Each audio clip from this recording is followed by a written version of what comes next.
Bom dia, meu amigo e minha amiga. Que a paz de Deus esteja sobre você, a sua família, sua casa. Que este domingo seja um dia de fato de descanso, paz, alegria para todos vocês aí. Desejamos um ótimo domingo, um ótimo final de semana cheio da paz, da presença do Senhor. Domingo é dia de estarmos na casa do Pai. Domingo é dia de estarmos em comunhão com nossos irmãos. Procure a sua igreja, vá à sua igreja hoje. Vá aí à sua congregação. Não fique de fora do que Deus está fazendo no meio do seu povo. Tem muita gente, às vezes, que fica com preguiça, vai procrastinando. Não, eu vou semana que vem. Gente, você e eu precisamos de Deus todos os dias. E sim, ouvir o devocional é uma bênção, ler a Bíblia em casa é uma bênção. Mas tem coisas que Deus só faz quando nós nos reunimos como povo de Deus. Sabe, ali Deus ministra a sua bênção. Ali Deus opera sinais, maravilhas. E tanto que ele diz, né? Quando 2 ou 3 estiverem reunidos, ele incentiva a reunião. Porque ali nós aprendemos a humildade, nós aprendemos a caridade, nós aprendemos também a orar uns pelos outros. E ali o Espírito Santo se manifesta de uma forma poderosa. Então, não deixe de ir à igreja. Esse é o meu conselho para você hoje. Vá hoje, se organize para ir hoje à sua igreja. Isso é muito importante. Hoje nós estamos meditando aí, né, nos últimos dias. Quem tem nos acompanhado tem visto na primeira carta de João. Estamos no capítulo 2, vamos ler versículo 18 em diante hoje, até o final do capítulo 2. E é interessante que João, o apóstolo, nesta carta, ele vai falar sobre muitos aspectos práticos da vida cristã e também vai falar sobre situações que estavam acontecendo naquela época na igreja, mas que também acontecem nos dias de hoje. Ele vai falar sobre o anticristo, mas também sobre os anticristos, pessoas que se levantam contra Jesus Cristo, homens que pregam contra a verdade, pessoas que negam a Deus. Desde aquela época, desde o início da igreja, Satanás tem enviado por meio do seu povo pessoas mentindo contra Deus. Pessoas inclusive com aparência muitas vezes de cristãos, mas que trazem ensinamentos falsos. E aqui João vai trazer uma correção. Nós vamos ler esse texto, você vai ver. Ele vai trazer uma correção para a igreja e um olhar atento, dizer, ei, estejam atentos. E ele vai nos lembrar que os dias estão acabando. Ou seja, que em breve o nosso Senhor Jesus vai voltar para buscar a sua igreja. Vai voltar para reinar sobre a terra. Mas que até lá virão muitos falsos cristos, como já vieram. Pessoas dizendo ser Jesus. Pessoas dizendo mentiras contra Jesus. Inclusive mentindo, dizendo que Jesus não vai voltar. É interessante que até no meio da igreja existe uma teoria, né, uma teologia que diz isso, que o reino de Deus já é agora, já estamos vivendo o reino de Deus e que Jesus não vai voltar. Isso tudo nós sabemos que são mentiras, porque a Bíblia é muito clara nas suas promessas. E o Espírito Santo também revela ao coração de quem pede a Deus sabedoria. Então vamos ler 1 João, capítulo 2, versículo 18 em diante. Eu vou lendo pausadamente. Depois vamos trazer algumas explicações. Ele diz assim: filhinhos, já é esta a última hora. E como ouviste que vem o anticristo, também agora muitos anticristos têm surgido, pelo que conhecemos que estamos na última hora. Eles saíram de nosso meio, entretanto não eram dos nossos. Porque se tivessem sido dos nossos, teriam permanecido conosco. Todavia, se eles se foram para que ficasse manifesto que nenhum deles é dos nossos. Eu vou parar aqui. João está falando a respeito de homens e mulheres que negaram a Cristo naquela época. Inclusive alguns que eram cristãos e passaram a perseguir a igreja. E ele diz que o fato deles terem saído do meio da igreja e estarem perseguindo a igreja, na verdade, é uma obra de Deus, porque Deus está manifestando publicamente aquilo que já estava no coração deles. Às vezes, quando alguém se afasta da gente, alguém faz algo que deixa claro que essa pessoa é contra nós, ou é contra a igreja, ou até mesmo vem a público um pecado, né, de uma liderança cristã, alguma coisa assim, é claro que nos entristece. Mas é Deus mostrando quem é de fato essa pessoa.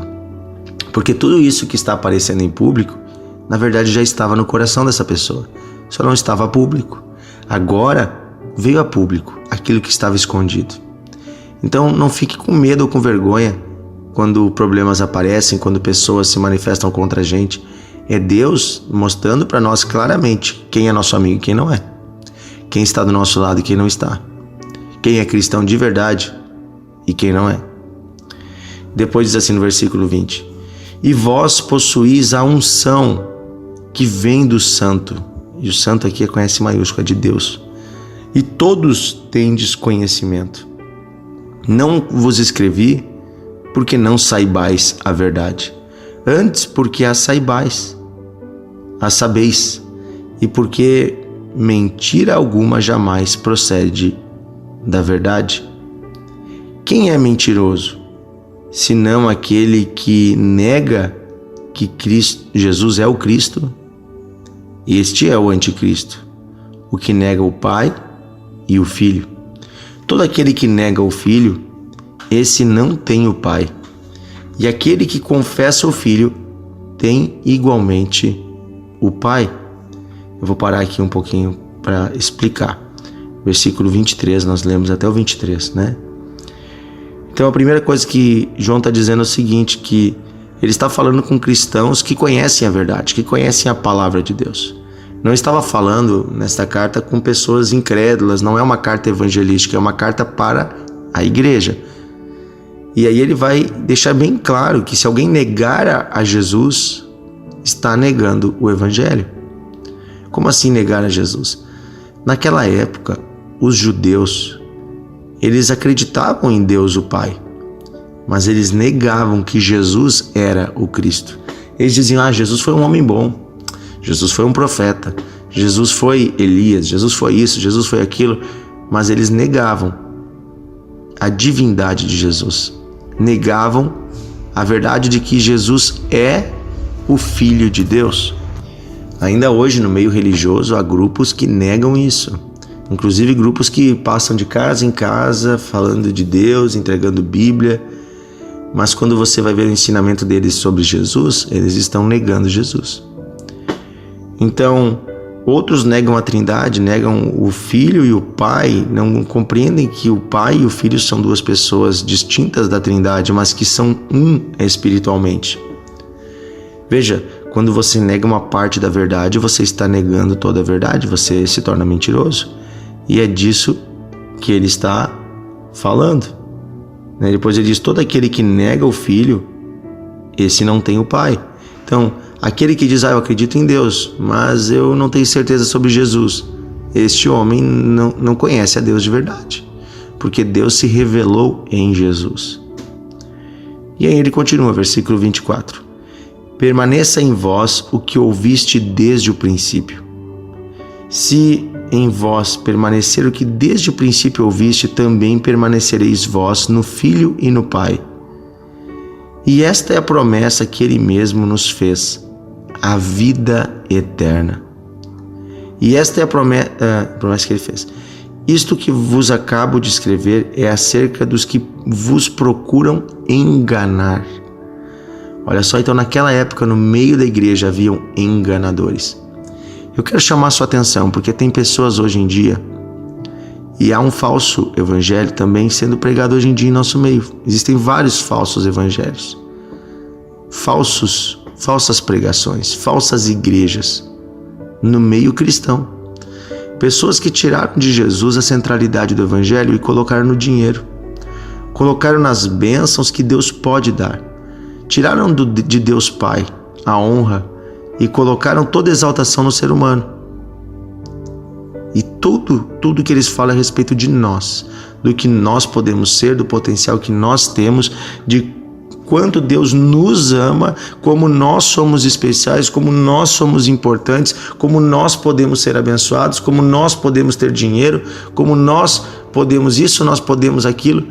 Quando na verdade você vai ler a Bíblia, ela fala sobre Deus, como Deus é bom, como Deus é fiel, como Deus é maravilhoso. E sim, em Deus nós nos tornamos novas criaturas. Em Deus nós somos redimidos. Em Deus, em Cristo, nós somos restaurados. Não estou dizendo que o Evangelho não promete bênçãos, mas estou dizendo que um Evangelho centrado na bênção não é um Evangelho verdadeiro. Se João escrevesse essa carta hoje, ele ia certamente falar disso, porque estas são as falsas doutrinas que estão enganando pessoas hoje. Pessoas vão a igrejas hoje e voltam com uma rosa ungida para tirar os demônios da sua casa, um sabonete santo para lavar os seus pecados. Pessoas voltam com um envelope pela bênção, 7 envelopes para você colocar 7 ofertas para receber uma bênção. Pessoas voltam com muitos amuletos das igrejas hoje, quando na verdade apenas uma coisa é necessária, que você receba Jesus no seu coração, e aí a bênção habita dentro de você. O preço já foi pago na cruz, o sacrifício já foi feito, você apenas precisa andar com Cristo em santidade, buscando ao Senhor, ser cheio do Espírito Santo, e as bênçãos acompanham você. Então, cuidado hoje com os falsos ensinos. E aí no versículo 27 ele diz: quanto a vocês, a unção dele, que dele recebeste, permanece em vocês, e não tendes necessidade de que ninguém vos ensine. O que ele está falando aqui, gente? De ensinar algo novo, algo diferente do que está na Bíblia. Porque naquela época eles já tinham recebido o ensino dos próprios apóstolos. Só que sempre tinha alguém dizendo assim: eu vou ensinar para vocês algo novo. Algo novo, eu tenho algo novo de Deus para vocês. Gente, algo novo. O que é isso? A verdade de Deus se renova em nós, mas não existe nada que não esteja já revelado. Tudo já está revelado na Bíblia há 2000 anos. Só nós é que não conhecemos, porque não lemos muitas vezes. Mas já está revelado. Então ele diz assim: não tendes necessidade de que alguém vos ensine, mas com a unção, com a sua unção vos ensina. Mas como a sua unção vos ensina a respeito de todas as coisas, e é verdadeira e não falsa, permanecei nele, como também ele vos ensinou, como ela vos ensinou. Filhinhos, agora pois permanecei nele, em Deus, para que quando ele se manifestar, mantenhamos confiança e dele não nos afastemos envergonhados na sua vinda. Se sabeis que ele é justo, reconhecei também que todo aquele que pratica a justiça é nascido dele. Então aqui João está falando sobre a importância de nos mantermos próximos de Jesus, unidos com Jesus, e então não seremos envergonhados no dia do juízo. Na época de João, a Bíblia, o texto escrito, não estava tão formalizado como nós temos hoje. Muito era do que eles pregavam. E a Bíblia estava sendo escrita, porque, por exemplo, João estava escrevendo essa carta que veio parar na Bíblia. Mas hoje nós temos aqui na Bíblia escrito toda a verdade que precisamos. Então, se fosse hoje, João diria assim: olha, o Espírito Santo já revelou para vocês através da Escritura tudo o que vocês precisam.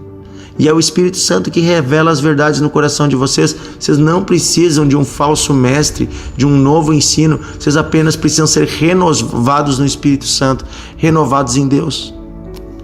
Amém? Vamos orar. Querido Deus e Pai, pedimos que o Senhor nos livre de todo falso engano, de todo falso cristianismo, de toda fé mentirosa, de todo engano sobre Deus, sobre o Pai, o Filho e o Espírito Santo, de todo engano sobre a Bíblia. Senhor, nós queremos conhecer a Tua Palavra e, com a revelação do Espírito Santo, sermos cheios da verdade, para que não sejamos enganados por ninguém, manipulados por ninguém, explorados por ninguém, para que não sejamos, Senhor, oprimidos por uma falsa religião que tirou o Senhor do centro. Pedimos perdão, Senhor, se temos frequentado lugares ou apoiado coisas que não vêm do Senhor. Senhor, nós pedimos: limpa a Tua igreja disso. Faz vir a público, Senhor, o que é escândalo. Faz vir a público, Senhor, aqueles que uma coisa falam no púlpito e outra coisa vivem no oculto, para que possamos saber claramente quem é Teu e quem não é, como diz aqui na Tua Palavra. Pedimos misericórdia sobre a igreja brasileira, Senhor. Pedimos que a Tua igreja se converta, que possa andar contigo, Senhor. E te agradecemos por homens e mulheres que têm se mantido fiéis, por ministérios, pastores, líderes, pessoas que têm se mantido fiéis ao Evangelho, pessoas que estão te buscando de todo o coração. E nós pedimos, Senhor, reaviva a tua igreja, que essa chama, Senhor, do poder do teu Espírito reavive a igreja. Pedimos isso, Pai, em nome de Jesus. Amém e amém. Que Deus abençoe você, meu amigo e minha amiga. Compartilhe o devocional. Esta palavra você precisa mandar no seu grupo da igreja, no seu grupo dos amigos, lá no seu grupo da família. Você tem que mandar essa palavra para um monte de gente, convidar as pessoas para entrar no grupo, nos procurar no Spotify lá, Devocional de Fé, no Deezer, Amazon Music, todos os lugares. Um grande abraço e até amanhã. Deus abençoe.